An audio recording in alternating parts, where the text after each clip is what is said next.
the autumn of 1918, the University of Barcelona closed down because there was the epidemic of Spanish flu. Josep Pla was studying there, and he had to go back home to Palafrugell, and there he took the opportunity to start writing what would become his masterpiece, the Grey Notebook, El Quadern Gris.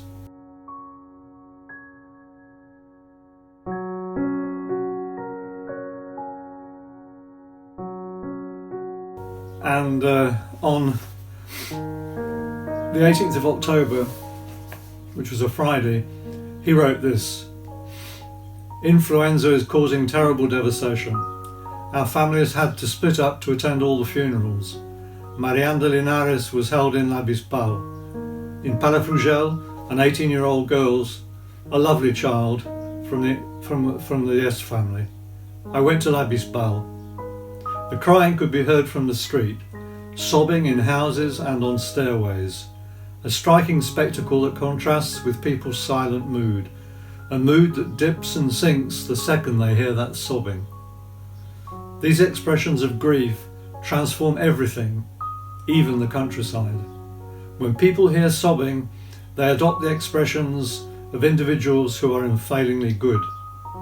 Suddenly a man who had remained still, stiff and dry-eyed, shifts nervously and begins shedding tears. Which is preferable, to barricade oneself in icy indifference and fatalism, or to lapse into lachrymose ululations? When people cry, do they suffer? Those who don't cry suffer less." By January 1919, Barcelona University had reopened and Josep Pla returned to Barcelona.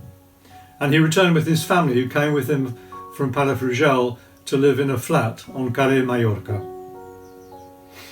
He wrote on the 22nd of February, a Friday: "Alexandre Plana advises me to become involved in proper literary activity.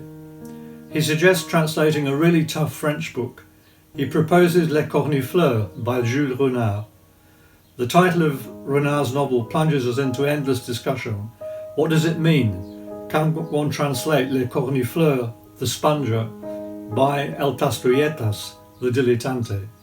Of course, that isn't quite the same thing. Translation is a devilishly difficult occupation, but I see how useful it is, especially useful for getting to know one's own language." Pla was writing that in the middle of the strike, a wave of strikes in Barcelona. Barcelona is remarkable tonight. Everything has been plunged into darkness. It is so astonishing it is literally beyond words. The silence is what's most striking, the deep, deep silence. You can hear neither the distant wail of vessels setting sail nor distant trains. Nothing at all. It's like living under the heaviest slab of lead. Through the window. It is a bright sunny afternoon, frighteningly fragile and delicate. White clouds. The sun gives them a pink lining. The sun glistens, the afternoon is blue, and the shadows are almost as light as in springtime.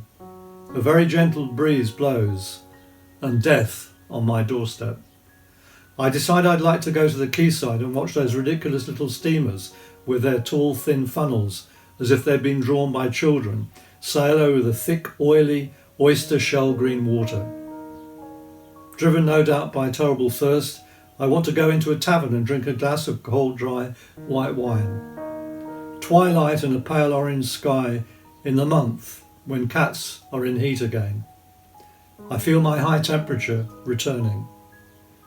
I own very few books. I wish I'd been born into a house full of them. There are fellow students who grow up surrounded by piles of books. It would give me so much pleasure to own Flaubert's complete works. 12 volumes of Flaubert cost 38 pesetas and a few cents. Where can I ever find such an amount? I have trouble enough paying the Athenaeum. So Pla survived the Spanish flu and went on to finish the Grey Notebook, which was then published much later in 1965.